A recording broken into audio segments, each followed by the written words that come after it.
సుపరిపాలన మొదలై ఏడాది, జగన్ పీడ విరగడై ఏడాది అంటూ జనసేన పార్టీ ఒక రేపటి నుంచి క్యాంపెయిన్ కూడా, డిజిటల్ క్యాంపెయిన్ కూడా స్టార్ట్ చేయబోతోంది.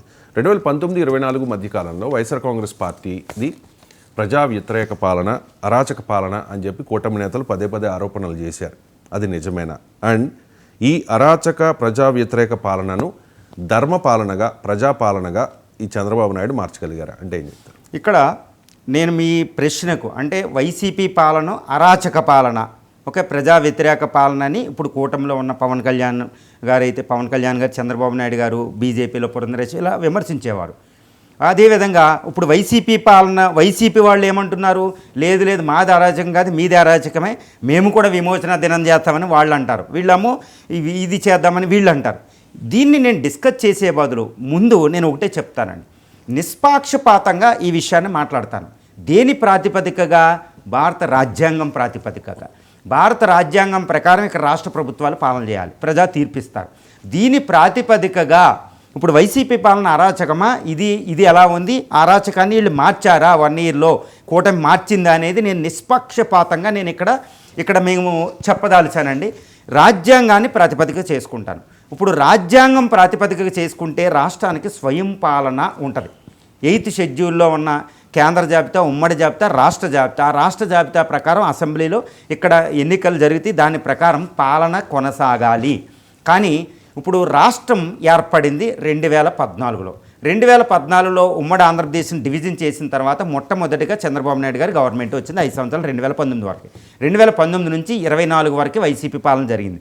ఈ వైసీపీ పాలన అరాచక పాలన కాదా అనే దాన్ని ఒక విషయం మీద ప్రాతిపదికగా తీసుకుంటాను. ఏంటంటే అంతకుముందు ఒక 2014 నుంచి 19 వరకు వచ్చిన ప్రభుత్వం అది ఏదైనా ఏం చేసింది?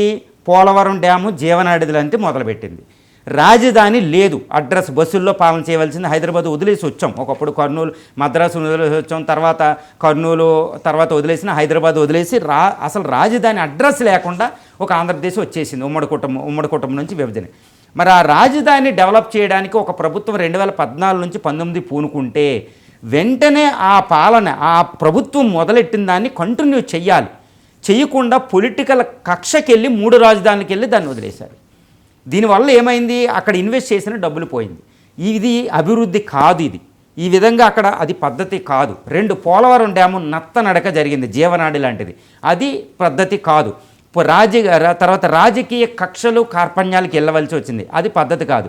ఇన్వెస్ట్మెంట్ ఇక్కడ ఒకటి. వైసీపీ పాలనలో కరోనా అనేది ప్రపంచాన్ని ఎఫెక్ట్ చేసింది. అంటే 5 సంవత్సరాల పాలన, నిష్పక్షపాతంగా చెప్పాలంటే, కరెక్ట్గా చెప్పాలంటే 5 సంవత్సరాల వైసీపీ పాలనలో 2 సంవత్సరాలు మనం క్యాలిక్యులేట్ చేయకూడదు. ఎందుకంటే కరోనా అనేది అక్కడ ఎవరున్నా అది మినహాయిస్తే మిగిలిన 3 సంవత్సరాల్లో ఇండియా కూడా అప్పుడు బాధలు పడింది. మిగిలిన 3 సంవత్సరాల్లో రాజకీయ కక్షలు, అదేవిధంగా లిక్కరు, శాండు, స్కామ్లు అనేవి బయటపడినాయి. పెట్టుబడులు లేవు. పెట్టుబడులు వేరే రాష్ట్రాలతో, అక్కడ తమిళనాడు, ఇక్కడ తెలంగాణతో పోల్చినా, అక్కడ కర్ణాటకతో పోల్చినా, ముఖ్యంగా మనలోంచి భాగమైన తెలంగాణతో పోల్చిన పెట్టుబడులు లేవు. రాజధాని అడ్రస్ లేదు. పాలన ఏంటంటే సంక్షేమ పథకాలు కాదు, ఉచితాలపై దృష్టి పెట్టారు. నేను ఇందాక చెప్తున్నా, పథకాల్లో 2 రకాలు ఉంటాయి. ఒకటి సంక్షేమ పథకాలు ఉంటాయి, 2 ఉచితాలు ఉంటాయి. ఉచితాలు బటన్ నొక్కడం అనేది అంటే పాలన అనేది రాజ్యాంగబద్ధంగా వేరే రాష్ట్రాల్లో కొనసాగినట్టు సాగలేదు. దానికే ఇది అరాచకమని ఇచ్చింది. ఇప్పుడు ఈ ప్రభుత్వం వచ్చి అరాచకాన్ని, అటువంటి ప్రజా వ్యతిరేక పాలనని ఏ విధంగా మార్పు చేసింది అనేది ఇప్పుడు వద్దాం. ఇప్పుడు 5 సంవత్సరాల పాలనకు కానీ కేవలం ఏడాదే నడిచింది. యాక్చువల్లీ ఏడాది అనేది కూడా తక్కువేమీ కాదు. ఇప్పుడు ప్రజలు ఇచ్చిన అద్భుతమైన తీర్పు ప్రకారం కేంద్రంలో ఈ ప్రభుత్వానికి ఉండే ప్రాధాన్యత, రాష్ట్రంలో పూర్తి మెజారిటీ వల్ల ఇక్కడ 1 year అనేది కూడా చాలా ఎక్కువే. అందువల్ల తీర్పు ఇవ్వవలసిన సమయం 1 year ఏం తక్కువ కాదు ఈ విషయంలో. మరి పాలన కొనసాగిస్తే రాజధాని మీద ఒక స్పష్టత అనేది ఒకటి వచ్చింది. ఒకటి ఆ విషయం. సో రాజధాని 3 రాజధానులకు ఇది. తర్వాత 3 రాజధానులు పోతే బ్యాలెన్స్డ్ డెవలప్మెంట్కి కొద్ది స్వర్ణాంధ్ర విజన్తో బ్యాలెన్స్డ్ డెవలప్మెంట్కి వెళ్తుంది. 2 ఈ లిక్కరు, శాండ్ అనేది అవినీతి కాదు, అభివృద్ధి అనేది దాని మీద ఆధారపడుతుంది, అది కూడా తీసుకొచ్చారు. చట్టభద్రతల అనేది, శాంతి భద్రతల సమస్య చాలా వరకు మెరుగుపడింది. సో చాలా వరకు అని చెప్తున్నా, పూర్తిగానే కాదు, చాలా వరకు మెరుగుపడింది. సో ఈ విధంగా ఒకప్పుడు పాలనతో పోలిస్తే ఈ కూటమి పాలనలో చాలా వరకు మెరుగు తీసుకొస్తుంది. వీళ్ళకి తెలుసు, కూటమిలో ఉన్న నేతలందరికీ తెలుసు, ఒకప్పుడు ఆ పాలన అరాచక పాలన అన్నప్పుడు ఇప్పటికీ అంటారు, ఆ పాలన చంద్రబాబు నాయుడు గారు అయితే అంటారు, ఒకప్పుడు అరాచక పాలన నుంచి తొందరగా బయట పడడానికి ట్రై చేస్తున్నామని పవన్ గారు, ఇటు పురంధరేశ్వరి గారు, ఇటు చంద్రబాబు నాయుడు గారు అంటారు. ఈ అరాచక పాలన అంటూ ఉన్నప్పుడు అరాచక పాలన మార్చడానికి వీళ్ళు ఏం చేస్తున్నారు అనేది ప్రధాన వాళ్ళకు వాళ్ళు ఇచ్చించుకునే ప్రశ్న అనమాట, వాళ్ళకు వాళ్ళు సంధించుకునే ప్రశ్న.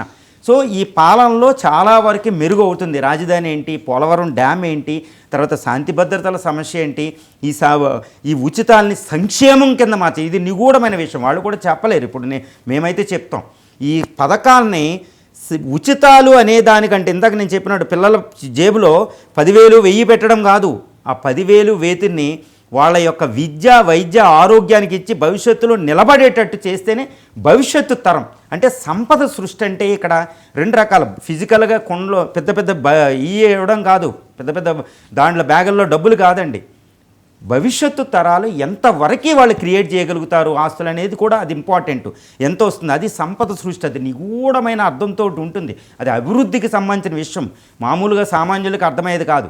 కానీ నిర్ణేతలు ఒక తల్లిదండ్రులుగా వాళ్ళు ఎంత తీసుకుంటున్నారని, ఒకరప్పుడే 5 సంవత్సరాల గత వైసీపీ పాలనతో పోలిస్తే ఈ ఏడాదిలో కూటమి పాలన, అదే అంటే అరాచక పాలనతో, వీళ్ళని అరాచక పాలనతో పోలిస్తే ప్రస్తుత పాలన అరాచకం వైపు నుండి న్యాయం వైపుకు వెళుతుంది, ప్రజలు గమనిస్తున్నారనే విషయం ఇక్కడ ఉంది. ఎందుకంటే ఈ కూటమి అరాచక పాలన మార్చకుండా, ఇటు పోలవరం కంప్లీట్ చేయకుండా, రాజధాని నిర్మించకుండా 5 సంవత్సరాల తర్వాత ప్రజల వెళ్ళలేము అనే ఒక స్పర్శ అయితే వీళ్ళ దగ్గర ఉంది. కాబట్టి మారుతుంది, మార్పు అనేది చాలా వరకే జరుగుతుంది. ఒక ఏడాది ఇంకా 4 సంవత్సరాలు కూడా మనం చూడాలి.